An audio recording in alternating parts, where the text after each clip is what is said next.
You are listening to KC Sports Network, the #1 podcast network for today's Kansas City sports fans. With former players from your favorite teams, informed perspectives, and former insiders, this is the place for you.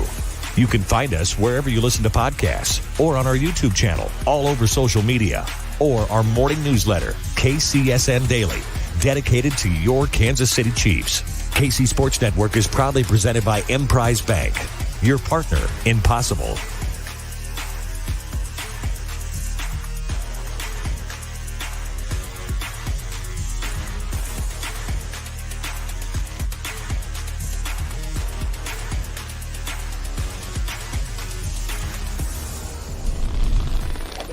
KC Laboratory, sponsored by Emprise Bank. It's a live game preview edition. Woo! Coming in hot. The KC Laboratory presented by Emprise Bank. Nobody loves to bank. They love what banking can help them achieve.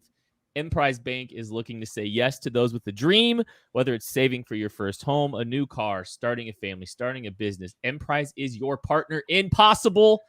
They are wonderful member, Emprise Bank member FDIC. Love working with them. I am so excited to be here today. We are doing this show on a Wednesday. It's like it's summer again, I guess. This is the game preview edition with the Chiefs playing the first Thursday night football game on Amazon. The first Thursday night football. This is technically the second Thursday night football game of the year, but you know what I mean. I'm here with my dear pals. First, find him on Twitter at Maddie_KCSN. Matthew Lane. Hello. What's good? The Chiefs. That's what's good. Should we all come in here yelling like you did off the rip? No. I'm excited. We got a game preview coming. I was telling these guys right before this that week 2, week 3 game previews are my favorite because the season's still fresh. So I have all this extra energy from football being here. And to watch every second of the upcoming opponent, it takes me literally just an hour and a half. And I have seen every single thing the Chargers have done so far in the year of 2022. Come week 6, 7, a lot more work to watch another team that's an upcoming opponent. So I'm fully ready for the Chargers. Put me out there on the coaching staff. I've seen everything they have to do. I'm ready, Craig. Whoa. Hang on. You're just nominating yourself for the coaching staff now? Target the right tackle. He stinks. And that'll do it for the show. Thank you. Listen, we're going to get there. No, it's good. If you are watching this right now, do me a favor. Go down to the bottom, hit the subscribe button, hit the like button, share it with everybody you know. And when we're all said and done with this, go give us 5 stars on Apple and Spotify. Go do that for us. It helps us immensely, makes things go really well for us. So please do all those things. We love you already, but we'll love you even more if you do those things for us too.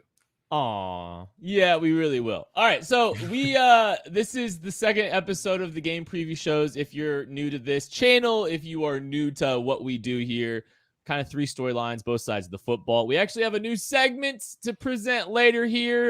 We also have some players to watch. We'll do a prediction at the end of the show. If I don't get too amped, I won't rant, but you never know. Like sometimes it comes out.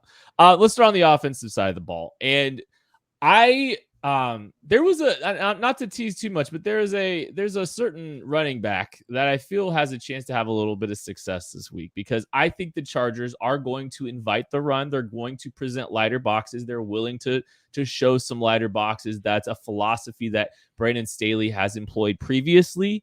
I could see this team kind of lightening the box a little bit and inviting the run game. What say you, Matthew Lane? That's absolutely how Brandon Staley and this Chargers defense wants to play. Like that's everything that they want to do. And they did that last year and it went really, really poorly for them. They had one of the worst run defenses that the NFL has seen in a couple of years. It was really, really bad.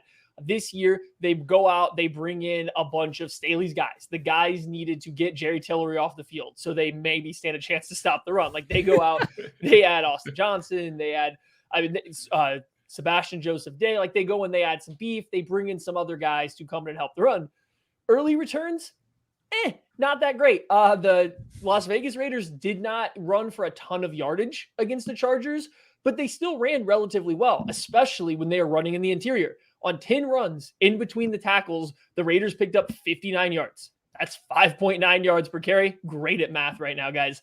Pretty good. 5.9, not bad. Now, they only ran the ball 3 times outside, only 5 yards. Not quite as good. So maybe running at Joey Bosa and Khalil Mack, bad idea. Running at literally anyone else on the defense, pretty good idea. I mean, yeah, that's what we've seen so far. That's why they brought in Khalil Mack. That's, Joey Bosa is a very good player as well. That's what you would expect. And yeah, like Maddie said, you're going to see 2 high shells. You're going to see even situations where they kick to maybe a cover 3 or a cover 1 or something like that. It's still going to look like a 2 high shell off the snap. Those safeties are going to be at that depth when the snap kicks off. It's the Fangio Staley tree. It's exactly what they do. So they are going to invite the opportunity to run. The best part about that is Drew Tranquil and Kenneth Murray, not particularly good against the run. We saw last year they got washed pretty easily. This interior, they've definitely brought some guys to try and improve it. But if the Chiefs are able to lean on the run game a little bit more there, you're going to see Kenneth Murray and Drew Tranquil having to deal with Clyde Edwards-Helaire, Isaiah Pacheco, maybe Ronald Jones this week. We'll see. I fully expect that we're going to see a healthy dose of the run game and try and get this team to try and get Brandon Staley to try and get a little bit out of that 2 high structure sooner so that then they can try and take advantage of it in the passing game, play action game. We saw more under center stuff in week 1. I expect we're going to see even more of that in week 2 here. And I mean, I think early returns on the Chiefs run offense, and it's 1 game, so we got to overreact to everything. But I think the run game looks improved from last year. A little bit more diversity in scheme. I think the personnel, like we kind of talked about here, I think it's actually performed pretty well. You've got good edge blocking. There's a lot to like about what this team has shown so far in the run game. That paired with, inviting inviting the run, and maybe the personnel on the Chargers side not really living up to the billing on that side, worth monitoring. Hey, just so you guys know, the wait is over. DraftKings Sportsbook, America's top-rated sportsbook app, is officially live in Kansas just in time for football season. That means betting legally on same-game parlays, spreads, money lines, and more anytime and anywhere across the Sunflower State. To celebrate, DraftKings is giving new Kansas customers a can't-miss offer. Bet just $5 on anything and get $200 in free bets instantly. Download the DraftKings Sportsbook app now and use promo code KCSN to get $200 in free bets instantly when you place a $5 bet on anything. That's code KCSN. Only at DraftKings Sportsbook, America's top-rated sportsbook. Gambling problem? Getting help is your best bet. Call 800-522-4700. 21 and older, physically present in Kansas. Eligibility restrictions apply. Bonus issues as free bets. 1 early win token issued at opt-in. Moneyline bets only. Deposits and wagering restrictions apply. Eligibility and terms at DraftKings.com/Kansas on behalf of Boot Hill Casino and Resorts.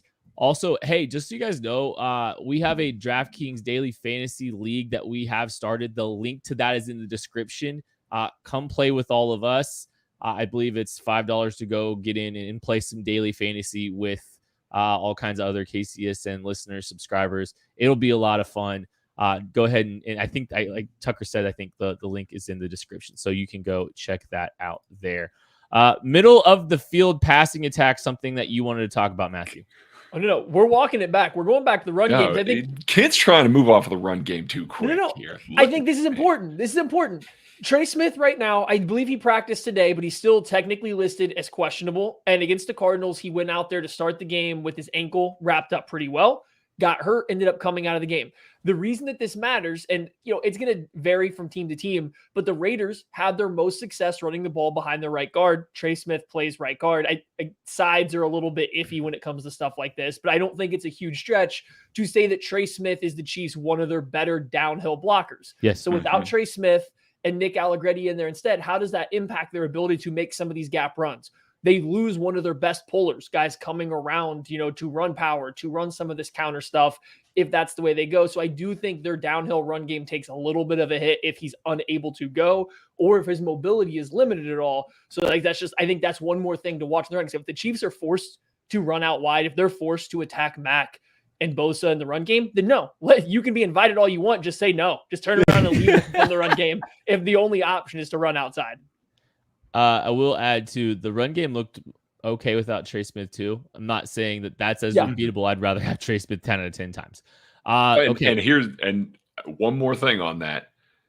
God, the Raiders' offensive line is terrible. Like, it is terrible. And they were moving bodies between the tackles. So what's going to happen now that it's an actually good interior, Joe Thuney, Creed Humphrey, even if it is Nick Allegretti, like Nick Allegretti would be starting for the Raiders right now, unequivocally, he would. So like, this is an opportunity to see if what they saw in week 1 is just going to be executed almost 100% of the time there. All right.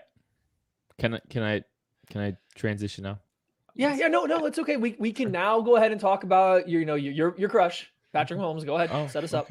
All right, yeah. Middle field passing attack is something you wanted to talk about. I wanted to talk about it 2 minutes ago, Maddie.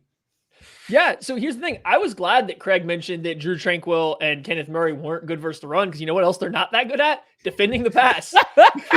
Especially over the middle of the field, right? Like, so this Chargers team with Staley's defense, it's a lot of too high stuff. And if any point in time they think they are going to be beat vertically, they're going to play with depth. Now, Staley coaches them well to come downhill, but it wasn't that effective versus the Raiders, who did just enough.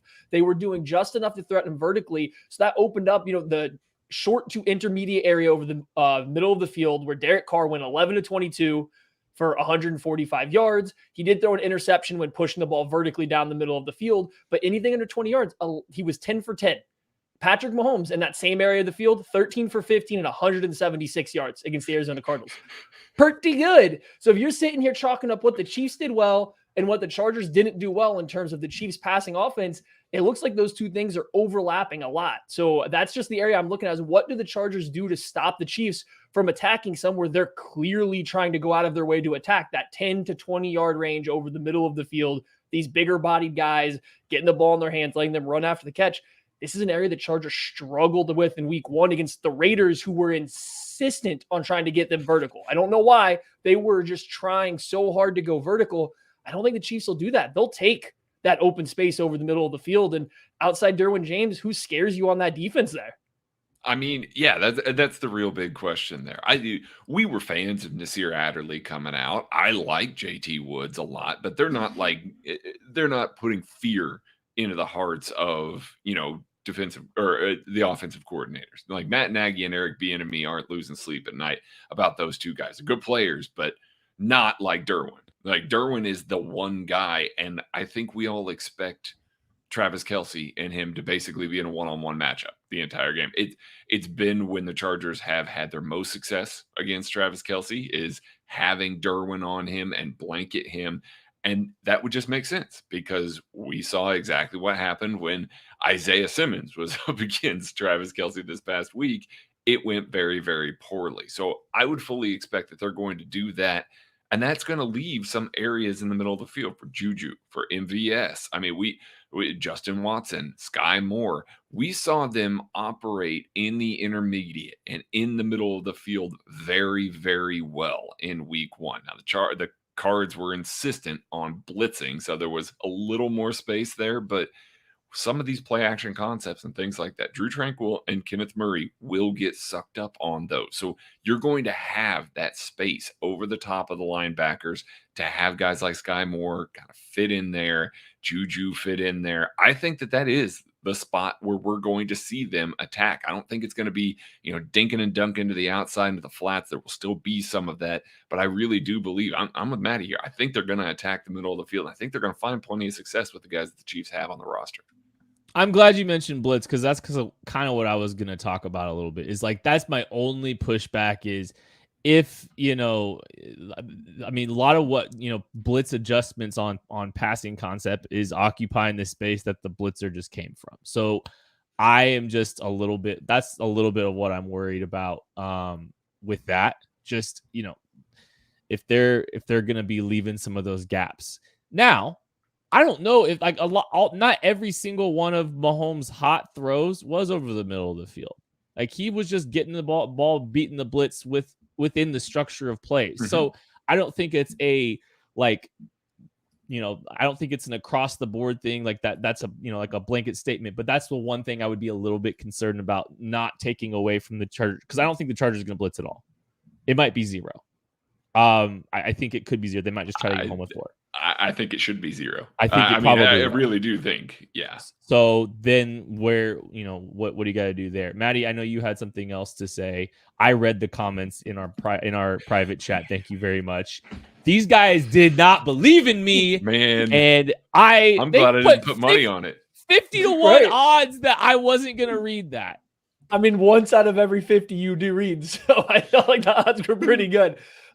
So when referring to kind of this middle of the field passing, here's the next thing I kind of noticed. Look at who the Chargers have playing cornerback right now, and then look at the Chiefs basketball team of a wide receiver room, right? We're talking very big guys versus Bryce Callahan and Asante Samuel. And then, yes, Michael Davis is also a corner, and he's their one guy with size, but the two guys that were getting targeted frequently by the Raiders, Asante Samuel had a rough game dealing with some of the size that the Raiders are putting out there. Hunter Renfrow, Bryce Callahan was okay with, but even when they got bigger guys matched up with him. So I'm out here looking at Juju Smith-Schuster, MVS. Like these are big. Even when you want to get Jody Fortson and Noah Gray and Kelsey involved, these are big guys for not so big defensive backs. So you have two ways you can play it. You can go a little bit bigger if you're the Chiefs, whether that's tight ends or just your bigger receivers, and see if the Chargers want to match you with a base defense, and then you can just attack Tranquil and Kenneth Murray over and over again, or you just use these big receiving options versus these small nickel-sized corners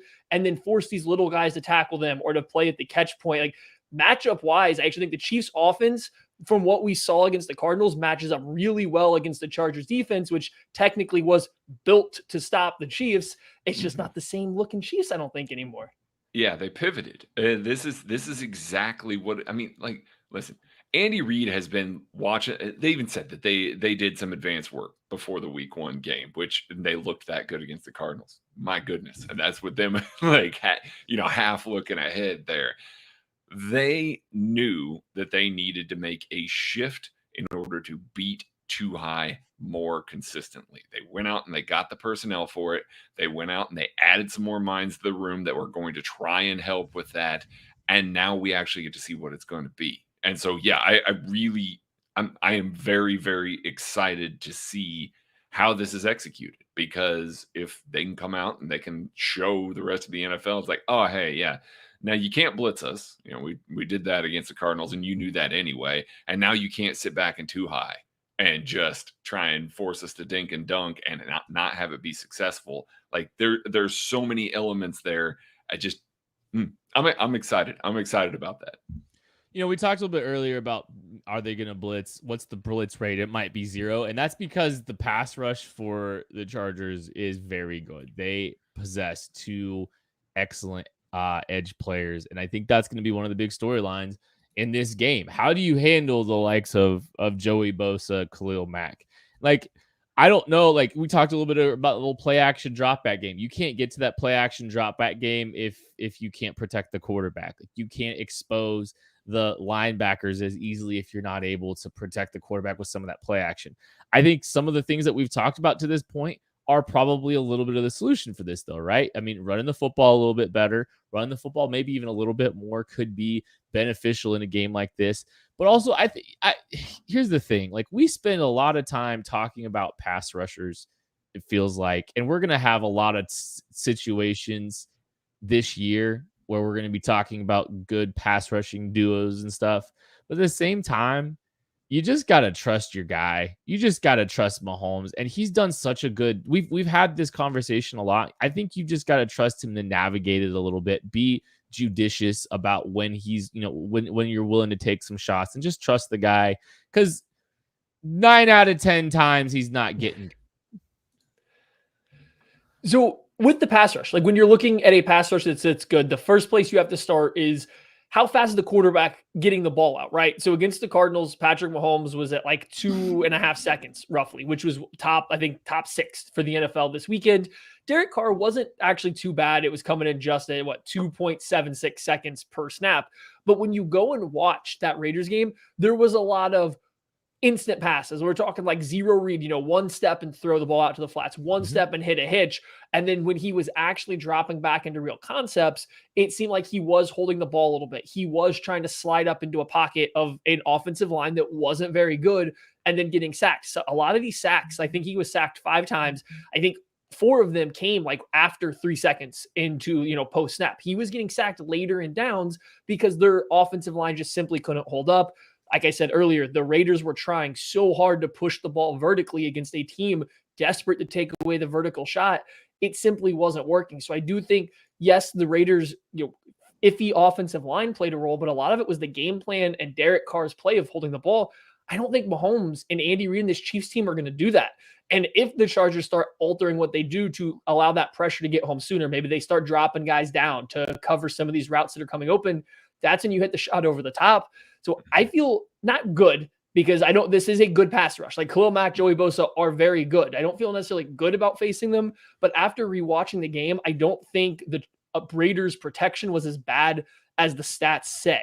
Now, my one final thing, so I don't have to come back in later and upset Kent's, transition he's going to have out of here. Please, please, please, if they do blitz Derwin James, treat him as an edge rusher and not an add-on defensive back. I don't care how good Jerick McKinnon is in pass pro. Don't try to just say, oh, running back's got Derwin James coming off the edge because it's a running back versus safety. No. He will win that 9 times out of 10. Treat him as an edge player, and I think you'll be fine. And I welcome that. I welcome you to get Derwin James out of coverage just as long as the Chiefs go out there and say, that's Derwin James. We're going to put a tackle on him for now because we don't want our running back doing this. Yeah, no, if that happens, that's okay, because I think you can sort out the interior a lot more.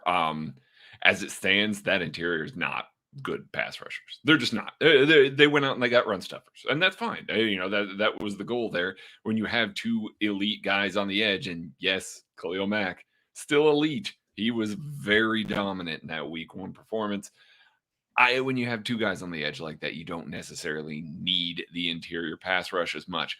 But it did mean that Derek Carr was able to step up through the pocket. Like he did have some room to step into it. Patrick Mahomes should have some room to step into it. So you just got to make sure that you take care of those guys. You take care of Derwin James, and then trust Joe Thuney, trust Creed Humphrey, trust Nick Allegretti or Trey Smith, whoever it is that starts over there, to be able to handle the other guys one-on-one. Not have to worry quite as much, not collect double teams on the middle there. I think that that's what you have to do, because those 2 edges could single-handedly break the Chiefs' offense. They really could, and especially, Andrew Wiley's out there at right tackle right now. Andrew Wiley versus Khalil Mack or Joey Bosa is a matchup that favors the Los Angeles Chargers. It just does. So you got to have your head on a swivel. Mahomes is going to have that. He's luckily going to be looking straight down the barrel because he's right-handed. So he's going to see that coming. But they've got to do a really good job of protecting him, getting the ball out quickly, and trying to neutralize this pass rush any way they can. Yeah. Those 2 pass rushers, they're out on the West Coast. I got some coffee from the West Coast recently from Trade Coffee. It's been absolutely delightful. I took the quiz and got some darker roast. That's kind of what I prefer. Trade Coffee connects customers to the freshest and best tasting coffee they've ever made at home by partnering with the country's best craft roasters across the country. These are independent businesses from big cities and small towns. Trade customers are truly impactful for these independent roasters, often being the largest source of growth for them. They send you freshly roasted beans from 60 of the country's best craft roasters, small businesses who pay farmers fair prices to sustainably source the greatest beans from around the world.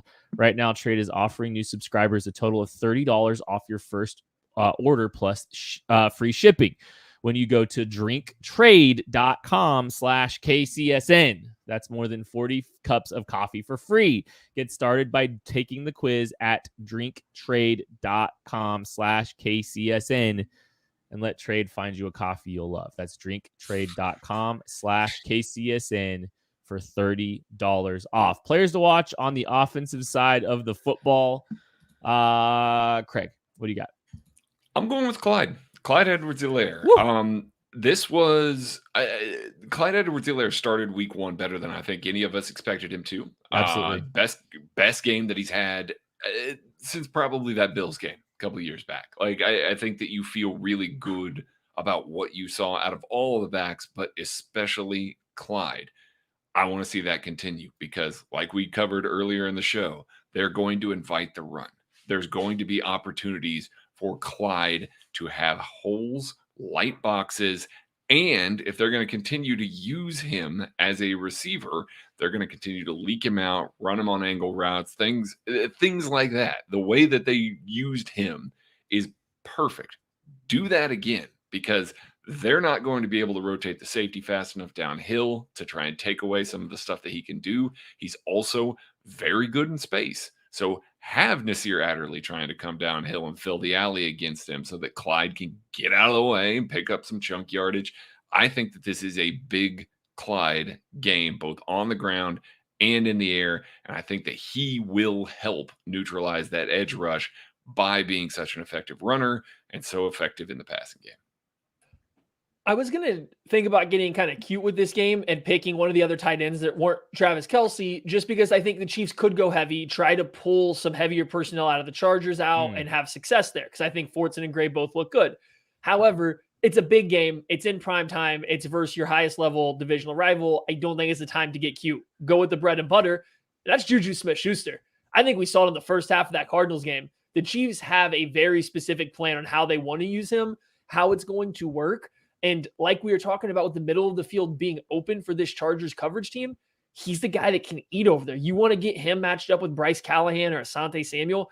I dare those guys to try to, deal with his physicality. Isaiah Simmons, who's huge, 240-pound big dude, couldn't handle the physicality of Juju Smith-Schuster. The entire Cardinals team had to combine together to tackle him at one point in time. Put those small corners on him and let them try. I was a little surprised that Andy Reid didn't get him a couple easy targets in the second half after that fumble, because you want to make sure that he was still, completely there. And I don't doubt that he is at all, but that also makes me wonder if the Chiefs don't have very significant plans for him. They don't want to keep putting out there on film everything they have in store with him going forward, because there was no need for it in that Cardinals game. I think you're going to get another big game of his. And if they need it for more than a half, I think you're going to get it for more than a half. So I think Juju Smith-Schuster is a guy that could have a monster game, as the Chargers probably send Derwin James after Travis Kelce as many times as they can. And that leaves not a lot of good matchups for a guy like Juju's skill set. I was very impressed with what little we got to see of Sky Moore this week, be it the one catch, be it the special teams runs, which I thought were really good. I think he got more than what was blocked up. Like, I think those were really nice. I want to see more. And so this is a little bit, you see what I did there? I totally meant to do that. This is like a little bit of a mad answer, because I think there's a little bit of special teams baked in here too. I'm ready to see the ball in Sky Moore's hands, be it in the return game, be it on offense. I hope it's a little bit more on offense, because I very much enjoyed watching him on that one play. It kind of reminded me of some of the stuff he was doing in the return game a little bit too, honestly. I'd like to see him get a little bit more involved. Hopefully we can see a little bit more, because I think he has something in there that can really impact this game. So Sky Moore is my player to watch on offense. Let's move to defense. You ready? I'm ready. Let's do it. The thing. Hey, look, the Chargers aren't the only team in the AFC West with a pass rush, right, Craig? That's right. The Chiefs, league leading pass rush from a pressure perspective. They were really, really good. They really were this past weekend. There was contribution from pretty much everybody. I mean, Turk Wharton, Mike Dana got in on the action. We expected that George Karlaftis was going to be a contributor, and he was. Carlos Dunlap got in the action. Frank looked pretty good. Chris Jones looked really good. Like, there were a lot of positive signs coming out of the pass rush in week one. Now you get to spin around and play this Chargers team that has some better pieces along the offensive line. I mean, certainly Rashawn Slater is elite, top tackle already. And Zion Johnson, granted he was playing the Raiders, who don't have a ton of interior pass rush, he looked really good in week one as well. But They got Trey Pipkins over there on that right side. They have never seemed to figure out that right tackle situation. So I think we're going to see a lot of pressure on Justin Herbert coming from George Karlaftis, Frank Clark, Carlos Dunlap, Mike Dana. You got to keep that pressure going. Speed him up. Get that internal clock spinning a little bit faster. He is skittish. He can get that way. Justin Herbert can. And that's how you knock him off of his game. The Chiefs started week one playing very, very well against Kyler Murray and a decent-ish offensive line. I want to see what happens here in week two and if they can get that Pipkins matchup to go in their favor for most of the game and force Herbert off of his spot. Boy, Trey Pipkins was bad versus the Raiders. He was really bad. And in pass protection, they helped him a lot. They did a good job sending tight ends and running backs for late chips, hard chips, stalling out their releases at him. So I think that makes his statistics in pass protection look okay. But I think when you found the reps of him isolated, it was rough. And more so, and I know we're not talking just like about the run game right now, but he was the singular reason that like 4 different run plays got blown up in the backfield was because Trey Pipkins could not block Max Crosby at all. And Crosby's good, but he couldn't even get hands on him on 4 different run plays, on plays where he's being the aggressor and like knowing what to do. So like, I don't know. If you're the Chiefs and just what I'm seeing there, you got 2 options or 2 things looking good for you. 1, he can't block your edge rushers one-on-one very well. He just can't. And 2, if you're going to run his direction, that should be a free tackle for a loss or a free run stuff. So, I mean, that right tackle position is Isaiah Simmons was a Where's Waldo last week. I think Pipkins is that now. But where he's going to be. Like, where he's going to be. It's just, he's still the guy you got to target over and over. And I actually thought early in that Raiders game, I don't think that Matt Filer was having his best game either. The Raiders pass rush, which was not a great interior group, who seemed to be getting a little bit of pressure up the middle, specifically through him. I thought Zion Johnson looked pretty good there at guard for that, his first game. There's some balance issues that are always going to be going on with his game early on. Chris Jones can maybe take advantage of that, but from what I saw, Filer, that's a good Chris Jones matchup right there. It's like, I do like some of the stuff the Chiefs can do. I think the good thing here is Herbert's mobile. He can get out of the pocket, but you don't have to mush rush him the same way you do Kyler Murray. He's not going to break off a 50-yard run if he breaks contain. Yeah, he might hit a crazy pass on you, but you don't always have to worry about him just breaking contain by, escaping through any gap. I think you can be a little bit more aggressive with your rush lanes against Herbert, and you probably have to be because you need to pressure him a little bit more. Well, we can jump right into that because that's exactly what the next subject is, kind of how to contain Justin Herbert a little bit. And I agree with Matthew. I think you can be a little bit aggressive with your rush lanes. That bodes well, I think, for this group too. I mean, this group was disciplined. In their, I think they actually did a pretty good job. Even Chris Jones, for the most part, did pretty good discipline in his run games, all things considered. Oh, yeah. Which was really impressive, and like that boded well for a George Karlaftis. But I'm excited to see this group pin their ears back a little bit more, be a little bit more aggressive, because I think the back end was covering capably, and I think they gave them a little bit more runway to do that here. And I think they have a little bit of runway to potentially be a little bit more aggressive with their rush. But how are you going to contain Justin Herbert, Gregory? Well, I mean, I do think that the way that they defended Kyler Murray is not how you're going to defend Justin Herbert. You're not going to have to contain rush. So you get to see those edges crash a little bit more. So I think that's how you're going to see some of that. But even on the back end, we know that Justin Herbert has a cannon. I mean, he is a ridiculously good quarterback. Some of the windows that Kyler Murray was throwing into, and Kyler's, his arm is good too. Don't get me wrong. But some of the windows that Kyler was throwing to, the ball's going to get there quicker. Do we see more out of a guy like Juan Thornhill, who had an excellent game this past weekend, closing stuff down, staying over the top of everything? That goes triple for Justin Herbert. I mean, because he's going to attack all areas of the field. They're going to try and force the ball into some areas. He is going to try and force it into some 50-50 areas to these big receivers. So you just got to stay on top of it, play through the hands, be alert at all times. Justin Herbert is so dangerous in so many facets. I think that if you just force him to play the Drew Brees ball that he was kind of having to play a little bit last year in that offense, and maybe a little bit this year, That's what you want if you're the Chiefs. Force him to continue to take the checkdowns. Don't let him get hot. Don't let him get this into a track meet for any reason at all. And then try and force him, force the timing issues with the pass rush itself. That's the key with this Chargers team, right? Justin Herbert's fantastic. He's a fantastic quarterback, but he's also very robotic, and not only in how he moves and how he throws, but also how he thinks. It's very much, here's, point A, then point B, then point C. And if point A says this, I go over here. If it says this, I go over here. And there's not a lot of free-flowing aspects to his play. It's very robotic. So when you're looking at, let's just say it's a 3-read progression and reads 1 taken away, he's immediately going to 2. And if 2's taken away, he's going to 3. If that's taken away, he's checking down. And he is going to do it on time every time. He's not going to give Keenan Allen, if he was able to play, or Mike Williams an extra step to see if they come open. He's not going to just simply trust them because they might come open. He's going to follow what it says in the textbook. He's going to follow the whiteboard.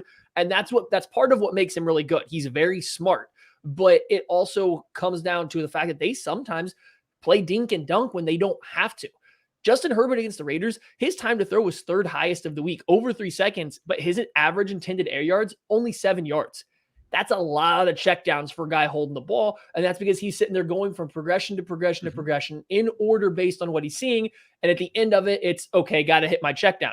He will do that, and I think he'll willingly do it because that's how his brain processes the game. So if you're the Chiefs, you take away some of the deeper stuff or the intermediate stuff, most specifically, he will work down to checkdowns. You make your tackles in the open field. You force them to complete 3 straight passes to get a first down. You force them to march all the way down the field. And I'm not saying they can't be efficient doing it because he's proven he can be. It's just, I think there are certain things you can do. He's very predictable. Herbert's very good, but very predictable. I think you can force him to play a style of football that is beneficial to playing against a quarterback of his level. You are forcing him to dink and dunk down the field, despite the fact that he's got the 2nd, 3rd most talented arm in the entire NFL. Hey, Craig. Yes, sir. You may start noticing there are strange tall boys of beer in the bottled water section of your local stores. Well, it's not beer. It's actually mountain spring water from the Alps, and it's called Liquid Death. Why is this water called Liquid Death, you might ask, Craig? Well, because it will brutally murder your thirst, and their infinitely recyclable tall boy cans are helping to bring death to plastic bottles. They also donate 10% of the profits from every can sold to help kill plastic pollution. Go get Liquid Death at your local Woodman's, 7-Eleven, Roundy's, or Hy-Vee, or find a Liquid Death retailer near you with their store locator tool at liquiddeath.com/KCSN. That's liquiddeath.com/KCSN. How about, you like that one? You like that one, Craig? It's all right. It's all right. Okay, so do we think that the Chargers are going to be able to challenge vertically, Matthew? Not a lot. They have no speed, right? Yes, Justin Herbert can't throw it deep and he will, right? But when you look at when Justin Herbert throws the ball deep, it's off of play action and almost rolling out wide, throwing back across his body and stuff like that. And that's completely valuable, and I'm not diminishing that at all. But they don't have speed to really threaten vertical. You look at a lot of these deep shots, they're amazing throws, but they're relatively well covered. They're relatively contested, and he just fits the ball in there because they don't have anyone that can run deep. So if I'm the Chiefs, I get the concern over playing Justin Herbert. I get why you're afraid of the deep ball, but don't play too scared here. Don't get too back on your heels. Be a little bit closer. Be ready to come up and make tackles. Be ready to come up and challenge the 15-yard dig route. Be ready to come, just do stuff like that, because that's where they really want to push the ball to. Mike Williams isn't running by any of the Chiefs' corners. He might posterize them downfield, but he's not running by them. Same thing goes, for Gerald Everett. Like, they're not running by you on the football field, and especially without Keenan Allen, who isn't the fastest guy, but he was probably one of their better vertical receivers just in terms of how he runs those routes. If he's unable to go or is hampered at all, there's zero reason, I think, to be threatened over the top until Justin Herbert breaks contain. Then all hell breaks loose because he just throws a rocket at his receiver's back shoulder and they catch it. No matter where the defender is, he just throws a rocket to wherever the defender isn't and they catch it. It's a great play, but they're just not threatening you. So these play action passes where they're dialing up a shot play, it's not really that much of a shot play. It's like, oh, he comes out of his play action and he still has to wait a beat to hit the deep route. As long as, your guys are seeing it well, I don't think you have to play overly deep. I just think you have to play a little bit more patient without playing depth. And that way you take away really what they're looking for to force those checkdowns. Now, you could see some rail shots, and you could see some of those outside the number throws. Like, that's something that Justin Herbert whooped the Chiefs on the last time that they played in Arrowhead. They were peppering, the honey hole against, too high structures. They were just giving chances and challenging outside the numbers to Mike Williams. That's still a very real possibility and a part of what this offense could employ. And just hoping that gets contained and the explosives are kind of reduced. You're not turning in. All explosives aren't created equal. Keeping a lid on those outside vertical shots. Obviously, you don't want to them to hit too many, because that was one of the things that you talked a little bit about out of structure. Justin Herbert, he does have a little bit of willingness to at least just if things don't go great, and he's got to kind of move a little bit. Sometimes he's willing to just throw it up to Mike Williams from time to time too. So I do agree, though. Like, I don't know if there's like a baked in, advantage for them, to an ability to challenge vertically the same way that they might be, when they're fully healthy. Yeah. And we also, we're not talking enough about Josh Palmer here. Josh Palmer's got, I don't think that we're going to see a ton of vertical. I do think that we'll see a lot more underneath stuff, intermediate stuff, dumping off to Eckler. I think that is a chance to be very successful against this Chiefs defense. But I just don't see too many of those vertical shots, even though he does have the ability to do it. So yeah, you want to make sure that if you're a guy like Juan Thornhill or Justin Reed, like, you want to make sure that you are aggressively filling downhill for some of that stuff, knowing full well that they're probably not going to challenge too much vertically. And if they do release vertically, maybe it's a double move or something like that, and they try and get vertical, you probably have the speed to close it back up, because it's not an elite deep threat anywhere on the field here. It's not like they had Hollywood Brown, like the Chiefs had to play in week 1 there, somebody who does have legit speed. So yeah, I don't think that we'll see a ton of vertical, but it's still there. It's still something you got to be kind of aware of. It's just something that we might see the Chiefs safeties a lot more aggressive this week, more so than we did in week 1. It's just a lot more likely when Justin Herbert breaks contain out of the normal play call. Like, right, once he enters into that freestyling play is where I think it starts to come in, because again, I don't think they have receivers that can get vertical fast enough for the way he robotically processes the game that he gets to them. I just simply don't think that unless they win off a free release and a defensive back is completely out of position, they just simply aren't going to hit these quick go routes, these quick post routes, because their guys just don't get to that point fast enough for his robot brain to say, that's where I need to go with the football very often.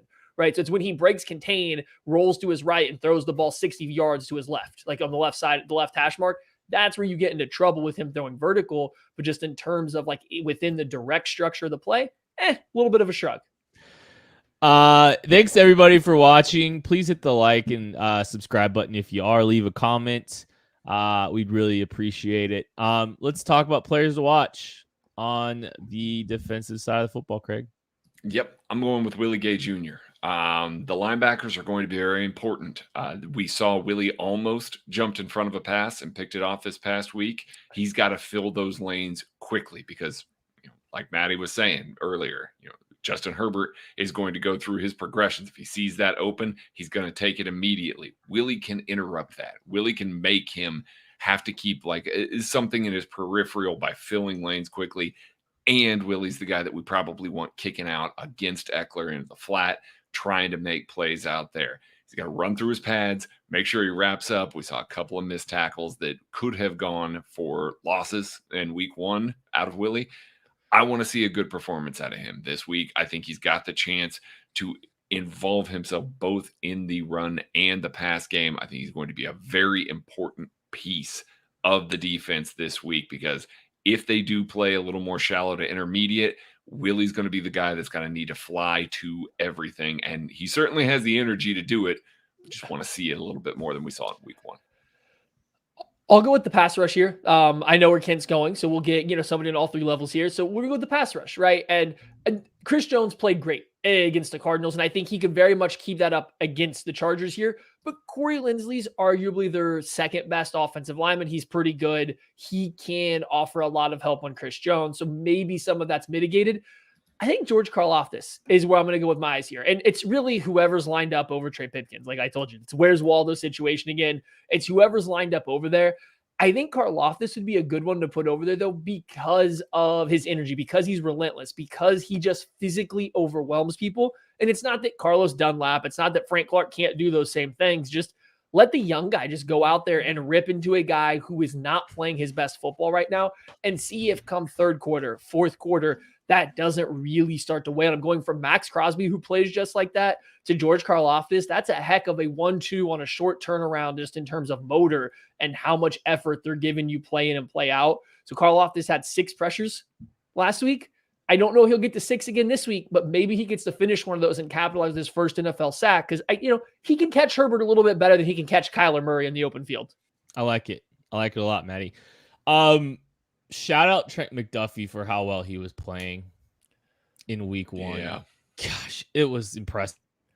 I was giddy watching him play, and it really sucks that he got hurt.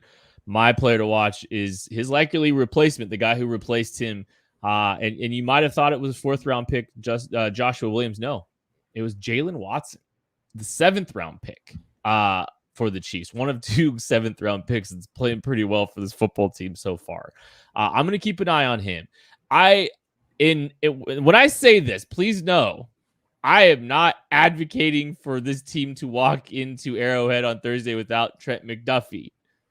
And he did pretty good against bigger receivers this last week. He was locking AJ Green down, locking him down. But length, size, physicality, catch point, those aren't necessarily like his best attributes as a football player. And so if you're going to miss, if Trent McDuffie has to miss a game, a game where they might be able to line him up over, or where Mike Williams might wind up over him, it could be worse. So I'm watching Jalen Watson with the size, the length. I think he played admirably in his first start. It wasn't as clean as what we saw out of McDuffie. Length plays, though, size plays. He can be physical at the line of scrimmage, willing tackler. I like that a lot about him. I'm excited to see him in a little bit more of a massive setting here. I mean, it's a big game to most likely get your first start. So let's see what Jalen Watson's up to. That's my player to watch. All right, we all know that DraftKings is available in Kansas now.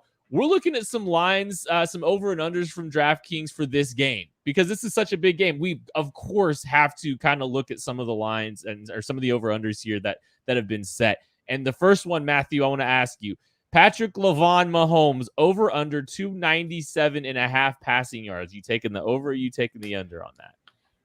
I'm taking the over on that one. I think looking how this offense played last week, looking how the Chargers defense played against the Raiders and what was left out there on the field, combine that with a high scoring game. I think it's a pretty easy over based on what we've seen so far from the Chiefs and the Chargers. Yeah, I think I'm with you too. I that's a great line though. I think that's about right. The only thing, we'll talk about it in a second. Over under touchdown passes 2.5, Craig. Oh man, hard over on that. I mean, even if they're running the ball, like Patrick's going to throw the ball into the end zone at least 3 times on tomorrow's game. Easy over. I feel pretty good about that one too on the over there. Matthew, I have to ask you about Travis Kelce. I think I'm contractually obligated to ask you about Travis Kelce. 76.5 receiving yards is the over under for Travis Kelce. What we like? I think I saw earlier in the chat here, the last 5 game stretch of the last 5 yardage totals of Travis Kelce versus the Chargers. Only 1 game was under that amount, under that number. I'll take the over. I'll rely on it. I don't think Derwin James will mirror him the entire game. Anytime Derwin's not on him, huge mismatch. And Derwin James is great. I don't think for an entire 60 plays or whatever it's going to be, he can contain Travis Kelce. Give me the over. I'll take it. He's still the go-to guy of this offense. All right. This is the one I'm very interested in. Clyde Edwards-Helaire over under 46.5 rushing yards against a defense that invites the run, Craig. It's rushing yards? Or is it receiving yards? I believe it's rushing yards. My apology. I think I put receiving on there. It's rushing. Rushing. Okay. Well, I was getting ready to drop some knowledge about receiving. Hard over on rushing yards. Easy over on that. I think they're going to give him the ball plenty. I think we're going to see a lot of things tailor-made for him to be able to hammer the rock against a too high structure. Easy over on rushing, but I'd go under on receiving. We think it's an offensive show on Thursday Night Football. You can use our advice here if you want. You're welcome to. You can go to DraftKings Sportsbook. Use promo code KCSN. $5 bet gets you $200 in free bets. Again, go to use promo code KCSN when you download the DraftKings app. All right, boys. It's prediction time. What you got, Craig?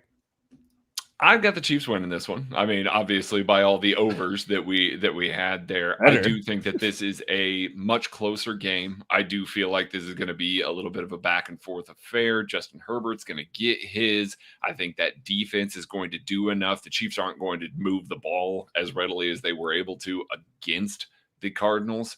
And I think that you're going to see the Chargers put up some points against the Chiefs' first team defense. So I actually have the Chiefs winning this one 31-24. It's going to be an offensive explosion, but still just a touchdown win.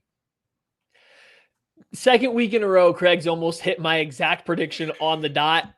So I'm going to change it up. I did this last week. I changed it up. I elevated both numbers, and it got me, I believe, the closest out of all of us to the final score. So let's do it again. Chiefs 35, Chargers 27. I think there's going to be a lot of offense in this game. I was going with 31-24 too, but I upped it. We're 35-27 right now. I think both defenses have spent a lot of time this past offseason trying to figure out how to stop each offense, right? I think both defensive, coaching staffs have gone out and tried to do that. The problem is I think both offenses evolved. I don't think a lot of that stuff that they're going to try to implement is necessarily going to work. I think these two quarterbacks are playing on a different level than any quarterback not named Josh Allen. He's the only guy in there with them. These defenses are going to struggle to slow each other down. I think they are going to control the ball without having to always dink and dunk. You're going to have a lot of successful drives here. High scoring game. I trust Andy Reid and Patrick Mahomes to execute drive in and drive out a little bit more than I trust Justin Herbert right now. That's the end of the story. I am not emotionally prepared for a game of this magnitude just 4 days after the season started. I am just not. I can't handle everything that's happening all at once right now. Everything everywhere all at once.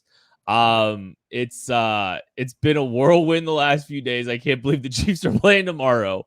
And it just so happens to be one of the biggest games of the season for them because, hey, the road to the playoffs starts with the AFC West. That's always been a priority of Andy's.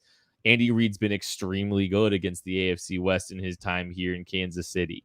I think the line has moved to Chiefs -4. I don't like that. I would not be taking that line. I think it's going to be a close one. I think it's going to be tight. I'm nervous about Harrison Butker not playing. That's great. That makes me a little bit nervous, but I have the Chiefs winning. I have the Chiefs pulling this out. Mahomes stays hot. The offense continues to hum. The one good thing is the Chiefs have been so good early. That's been one of the calling cards of Andy Reid.